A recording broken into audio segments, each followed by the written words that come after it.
top, Vladimir, and on the bottom we have Jack, Rory, Steenkammer, which of course is our Master Duel World Champion, but also playing with TCG, and he's definitely no stranger to the DCG, of course, because for example, last year in the Dutch National Championship, he was getting into top 4, and I think, to be honest, it was kind of unimportant here on who would win the die roll. I couldn't even tell you who won because Jack brought the interesting choice of the new Tenpai Dragon strategy. And I mean, he wants to go second with that any day, so it's cool to see that he now went second. So he got what he wanted, and there is the normal summon of Swordsoul Moye, but it is getting mad with Ghost Ogre and Snow Rabbit there by Jack, and that could turn down the plays of Vladimir a lot. So we have one very, very new deck with the Tenpai Dragon strategy on the side of Jack, Rory, Steenkammer, but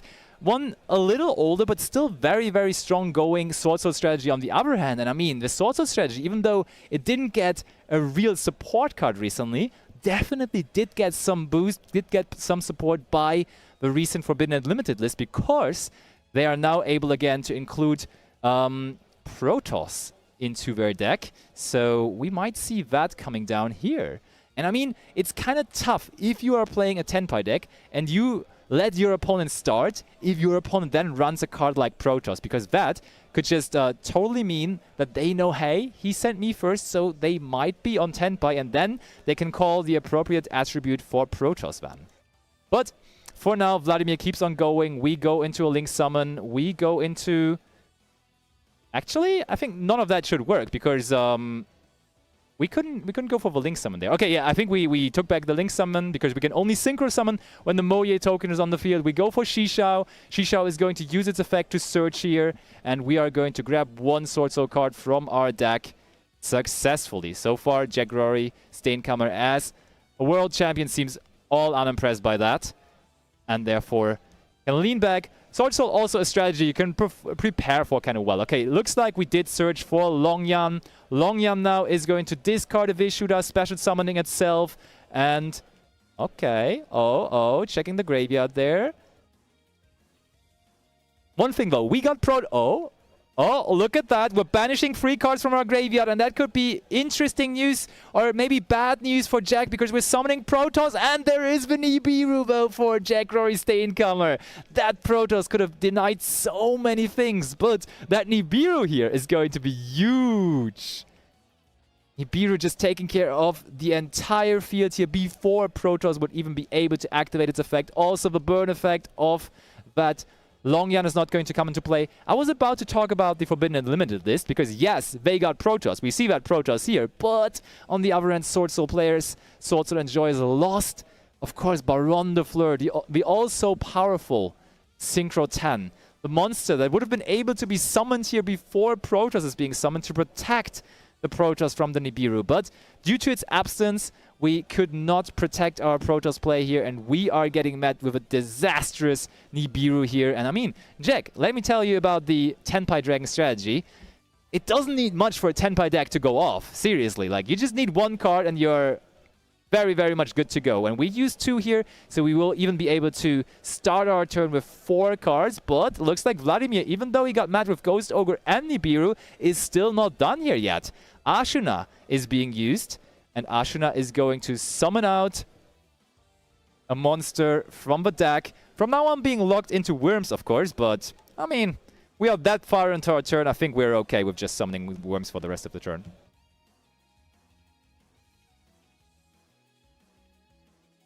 Okay, and can we even do something with that, to be honest? We can summon out Monk, sure, but is that going to get us anywhere, really? Looks like we do not even summon out Monk, because Jack just announced his turn. He drew a card for turn, and he activates one of the many reasons why Tenpai is now considered to be a top contender in the metagame. Because he just activated the field spell. He just activated Sanguine Summoning.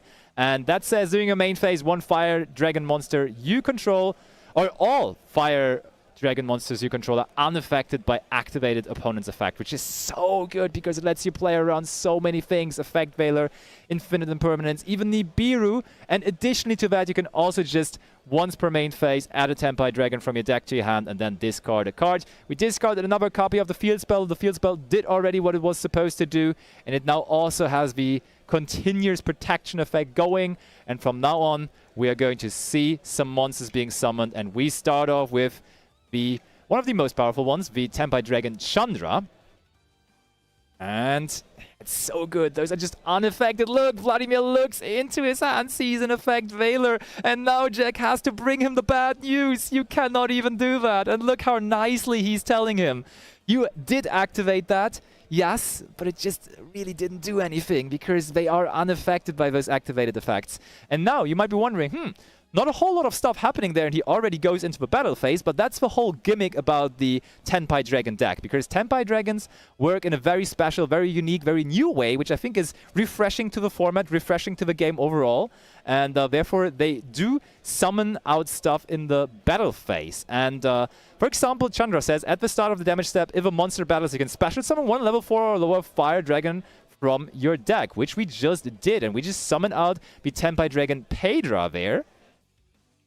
And Pedra is going to, if it's normal or special summoned, add one Sengen spell trap from your deck, which is now not going to be the field spell anymore. As we're already in battle phase, we cannot do a whole lot with the field spell, but there's a very good search target still, which is Sengen Cayman, which is a quick spell which can do a lot of work for Jack Rory Stinkheimer, because the whole strategy of this deck is to make yourself unaffected in the main phase, go into the battle phase, and then keep on summoning monsters one after the other. You just keep on going, and then you can even synchro summon in the battle phase. We did just summon out Sengenpai Bident Dragon, and that took care of the first monster there, which was the Nibiru token. We now get rid of the monster there too. Nibiru gets to direct attack there, and there comes the quick spell that I was just talking about. We just activate Sengen Cayman, and Sengen Cayman says you can apply, or you can activate one of these effects, or if you activated this card during the battle phase, you can apply both of them. So you can add one level 4 or lower fire monster, but you can also special summon one. So look at that. There's more and more Tenpai monsters coming. We already connected for some damage, but there's even more coming, and that is immediately going to be the game. That is how the deck is designed to go. You just go into the battle phase, quick way to end the game going second. But what if you let them start? They don't have a battle phase going first. So maybe that is the way to approach the problem. And we are going to see who goes first here. Jack looks at his hand quite carefully, so I would expect Jack to start. And indeed, we do let the opponent start. We do let Jack lead things off here. Let's see what kind of strategy he has thought of here if he is sent first. And did he even anticipate that? So we are starting off the game as we did the last game with the activation of the field spell. Sengen Summoning is going to come in, and we are going to go in here. We get the Tenpai Dragon Fadra, and we also again get the Tenpai Dragon Pedra back. And yep, we search for quick spell, but now the question of course is there anything more? Is it just going to be Heretic Seals? That looks like a Link 2 to me. Like, that is what we kind of expect from this deck going first. So going second, it was incredible. It was powerful, it was quick, it was giving us really, really strong vibes. But now going first, it is just going to be the classic Heretic Seals pass. But let's not be too fast. It's also backed up by 2 cards in the Spell and Trap Zone, which could be potential ways to stop Vladimir, but Jack Rory is not going to be able to do too much with them because there's a Harpious Feather Duster right away. But do we have something that we can chain there? Yes, we do. We just chain the quick spell that we searched last turn. And this time, though, we can only apply one of the effects as we are in the main phase here. And one card that could have come in here would have been the Dimensional Barrier, but there was no Dimensional Barrier. And therefore, let's see. Okay, that is looking good. There's Ash Blossom, though, for the Swordsoul Emergent, and Jack kind of leaning into his hand, looking like he doesn't have anything else to interrupt. Of course, there is still the seal. And let's face it, one seal against a Swordsoul, that could theoretically be enough, but that is a good way to play around that seal here. We go special summon Ashuna. Ashuna is linked off into a Monk, and immediately Jack has to get rid of that Monk by using the effect of the Hieratic Seal. Okay, but now if Vladimir has Moye or Taya or something like that, he could just still go in here. But first of all, let's not be too quick. Jack is going to summon out a dragon from his deck. Which one is it going to be, though? Is there maybe an option that also... Yeah, okay, we just go for one of our Tenpai dragons. There is not a Korkimeru dragon or something like that, something funky. It is just going to be a monster that is not really any kind of interruption here. So, if Vladimir continues to... Oh, that looks like a normal summon Moye to me. Swordsoul Moye is going to be summoned, and of course it's also going to use its effect. And looks like, oh, Jack is thinking about it. And I mean, the thing is, if we have Ogre again here, for example, it is not as impactful as it was in the last game, because there is already an Ashuna in the graveyard. Okay, we do still use the Ogre, but as I said, there's Ashuna in the graveyard, meaning the token, of course, still coming to the field. And if we just use Ashuna in the graveyard, we can then bring out a level 4 tuner from, or not, a level 4 non-tuner from our deck from the Tenny package. But we go for medium here instead. Oh, Vessel it is, rather. Oh. Grabbing ourselves probably that set Tenny, so we don't even need to go for it through the Ashuna. And Jack doesn't look too happy there at the moment. It is right now Vladimir going strong, going second. And I mean, let's be honest, this deck also is historically known to perform really, really well going second, to be very good at putting up a lot of damage in one turn. Now we're going to summon out Vishuddha. We're also going to bring out Adara. And I mean, that is also additionally another creative way that Vladimir found here to get to a synchro monster, because we just disregarded the token that was sitting there on the field. We just found a way to bring out Adara and Vishuddha, making that a level 1 tuner and a level 7 non-tuner, leading to a Shishao being summoned here as our synchro 8 of choice. That is, of course, going to search out another Swordsoul monster. And there's Longyan coming now. Longyan with a token. Does Jack have a Nibiru again? Does not look like it. So for the first time in this duel, we're going to synchro off that Longyan, and we're going to deal 1,200 life points damage to the life points of Jack Rory Steenkammer. And we're also going to bring out the... That looks like... Yeah, that is Sinister Longyan. Basically his big brother, if you want to say so. And that is going to be very, very powerful too against the Tenpai strategy. So, first damage being dealt, but do we have enough to maybe go for game here in this turn? That is the big question. We did not use the effect of... Oh, and we also do not use the effect of... I thought we were for sure going to use Vishuddha here, but no.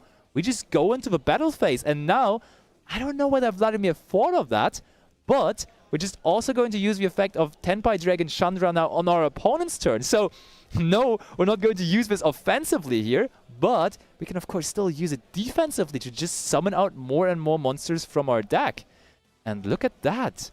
All of a sudden, very, very quickly, Jack is just bringing back the entire family. Hydra is on the field back from the graveyard. There's Fadra coming out through the effect of Chandra. And we're now also just searching the quick spell again. So... I'm not really sure whether that is how Vladimir envisioned this battle phase to go, to be honest. Kind of certain he kind of planned that otherwise. Ay. And now Jack is explaining again, because I think Vladimir now wanted to make sure, can I now attack carefully, or can they just summon out more monsters? Is there more coming? So that's very, very good news for Jack, because I think if he gets another turn here, it is kind of a reverse situation again. He then, in fact, still was going first in that entire game, but then it feels like he's going second again as he gets the tools again to just go with a lot of attack points, maybe find his way into the fields by protecting his place in the main phase, and then just do a whole lot of stuff in the battle phase, of course. But let's see. Oh. We're now debating on whether to use the effect of Sinister Longyan. And attacking. Oh. Yeah, let's not forget about that. We can not only summon out monsters from the deck, we can also just synchro summon on our opponent's turn, of course. And we have done that just there. And that is going to be Tenpai Transcendent Dragon. And that guy has 3,000 attack points and therefore is able to withstand. And now all monsters your opponent controls must attack if able. And your opponent cannot activate cards or effects during the battle phase. So we already have a protection way in the main phase. But now we have an additional protection way in the battle phase as well. And the most funniest thing, and we just saw that applying, is if this card is synchro summoned, you can change all monsters on the field to attack position. So that little token there with only 0 attack has to now go into attack position and attack into that big Tenpai Transcendent Dragon. Of course, dealing a lot of damage to Vladimir himself now. That is kind of hilarious there. So, what's up next?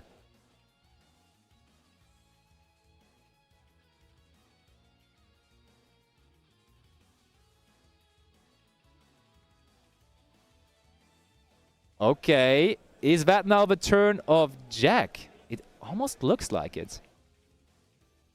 Yep, we just bring out Chandra, and that is the fist bump. It's going to be over here.